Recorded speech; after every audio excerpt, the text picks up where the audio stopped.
So I've been drinking since I was a teenager, and I think it's about time that I admitted that I think I might have a drinking problem, guys. And I think it's pretty serious. Because unlike other people's drinking problems, mine involves me getting drunk and then assuming the personality of the type of person who would stereotypically drink the kind of drink that I'm drinking, like in their native culture. And it'll get worse and worse the drunker that I get. So let me give you a couple examples. If I'm drinking tequila, I'll turn it into a Mexican beach bum. And I'll be like, "Hey, papito, let's party, eh? Call up some chiquitas. Bring us some of that Mexican brickweed. Let's get a clam bake going. Ay, chingada madre." I guess was kind of a Cheech and Chong kind of stereotype there.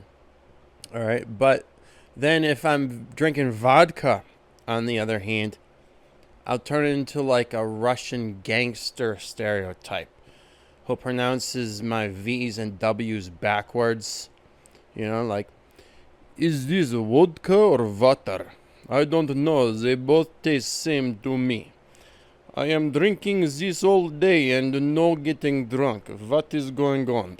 And then if I am drinking cheap beer, I'll turn into like a small town jock where I'm like, "Wee-hoo! Let's pop our tailgates and rally for the sports game, y'all. There's going to be a whole lot of sporting up in here. Woo!"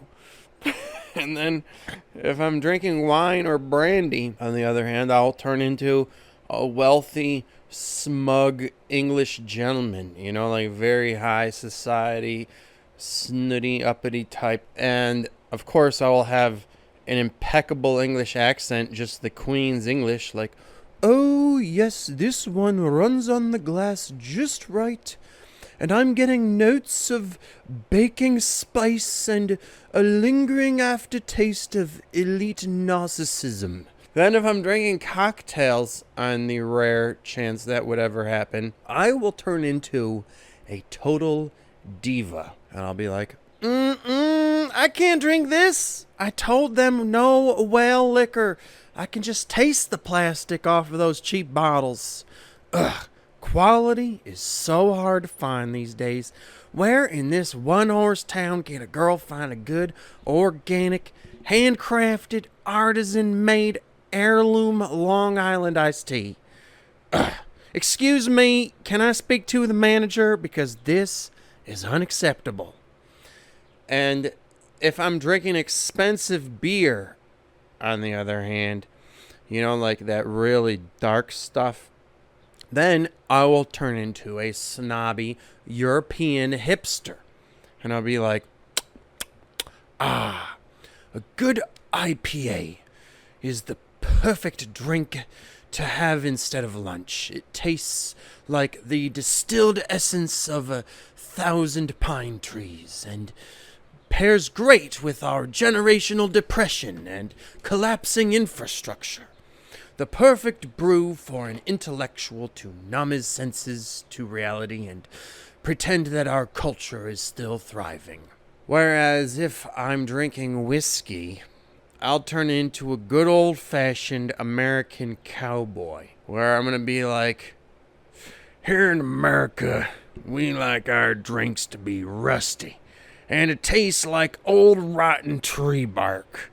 Because here in America, a drink means something.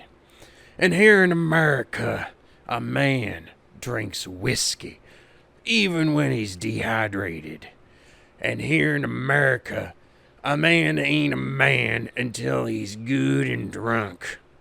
And here in America, if you don't have respect for our country, to at least pretend that you like our whiskey, then you can get the fuck out, you evil fucking Nazi."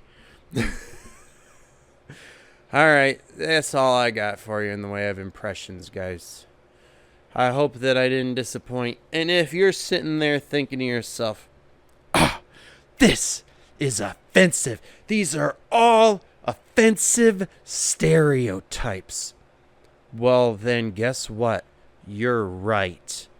And that's the fucking joke, you dumbass. And if you're sitting there thinking, hey, you know what? This needs more diversity and inclusion, because you didn't do one about malt liquor being drunk by, black ghetto culture people, and you didn't do one about the white wine being drunk by soccer moms, and you didn't do one about liqueurs being drunk by whoever drinks those.